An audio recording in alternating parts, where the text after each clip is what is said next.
शापित गांव का रहस्य। राहुल, निशा, आदित्य और प्रिया चारों दोस्त कॉलेज की छुट्टियों में घूमने निकले थे। वे एक सुनसान पहाड़ी इलाके में एडवेंचर ट्रिप पर गए।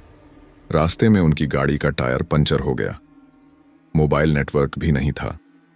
कुछ दूर उन्हें एक टूटा फूटा रास्ता दिखा जो एक वीरान गांव की ओर जाता था। शायद वहां कोई मिल जाए मदद के लिए, राहुल ने कहा। चारों उस गांव की ओर चल पड़े। गांव में अजीब सा सन्नाटा था। टूटी हुई झोपड़ियां, सूखे पेड़ और सड़ांध भरी बदबू ने माहौल को और डरावना बना दिया। गांव के बीच में एक पुरानी हवेली खड़ी थी। यहां कोई तो होगा, आदित्य बोला। हवेली के दरवाजे पर हाथ रखते ही दरवाजा खुद ही चरमराकर खुल गया। अंदर घना अंधेरा और ठंडी हवा थी। राहुल ने टॉर्च जलाकर देखा। दीवारों पर अजीब अजीब निशान थे, जैसे किसी ने नाखूनों से खरोंचा हो। तभी पीछे से एक फुसफुसाहट सुनाई दी, यहां से चले जाओ वरना मर जाओगे। चारों ने एक दूसरे की ओर देखा। प्रिया ने घबराकर कहा, चलो यहां से निकलते हैं। राहुल ने कहा, हम इतनी दूर आ चुके हैं, अब पीछे नहीं हट सकते। वे हवेली के भीतर और आगे बढ़े। अचानक दरवाजा जोर से बंद हो गया। वे भागकर दरवाजा खोलने लगे, लेकिन दरवाजा हिल भी नहीं रहा था। तभी सीढ़ियों पर एक परछाई दिखी। वह एक बूढ़ी औरत थी, जिसके चेहरे पर खून के धब्बे थे और आंखें लाल थीं। तुम लोग यहां क्यों आए हो? औरत ने कड़क आवाज में पूछा। राहुल ने डरते डरते कहा, हम रास्ता भटक गए हैं, हमें मदद चाहिए। तुमने गलती कर दी, ये गांव शापित है, औरत ने गहरी आवाज में कहा। राहुल ने हिम्मत करके पूछा, कौन सा शाप? बूढ़ी औरत ने बताया कि यह गांव कभी खुशहाल था, लेकिन एक तांत्रिक ने गांव वालों को अमरता का लालच दिया। बदले में उसने एक बच्चे की बलि मांगी।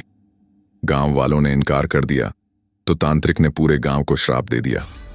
जो गांव छोड़कर भागे उनकी दर्दनाक मौत हो गई, और जो रुके वे आत्मा बन गए। मैं भी उन्हीं में से एक हूं। चारों दोस्त कांप उठे। आदित्य ने कहा, हमें यहां से भागना होगा। राहुल ने खिड़की तोड़ने की कोशिश की, लेकिन खिड़की के बाहर घना अंधेरा था, मानो कोई दूसरी दुनिया हो। तभी हवेली में चीजें खुद ब खुद गिरने लगीं। निशा चीख पड़ी, पीछे देखो। चारों ने पीछे देखा। एक छाया तेजी से उनकी ओर बढ़ रही थी। वे भागने लगे, लेकिन हर तरफ सिर्फ अंधेरा और बंद दरवाजे थे। अचानक उन्हें एक कमरा दिखा, जिसमें एक पुरानी किताब रखी थी। उस पर लिखा था, श्राप को खत्म करने का तरीका। किताब के मुताबिक श्राप तोड़ने के लिए तांत्रिक की आत्मा को जलाना होगा, जो अब हवेली का ही हिस्सा बन चुका था।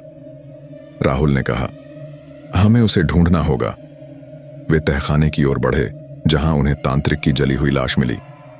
उसकी आंखों से आग जैसी रोशनी निकल रही थी। तुम बच नहीं सकते, तांत्रिक की आत्मा ने चीखते हुए कहा। राहुल ने पास पड़ी मशाल उठाई और तांत्रिक की आत्मा पर फेंक दी। आत्मा चीखने लगी और हवेली कांपने लगी। आग बुझते ही सब शांत हो गया। दरवाजा खुल चुका था। गांव अब पहले जैसा नहीं रहा।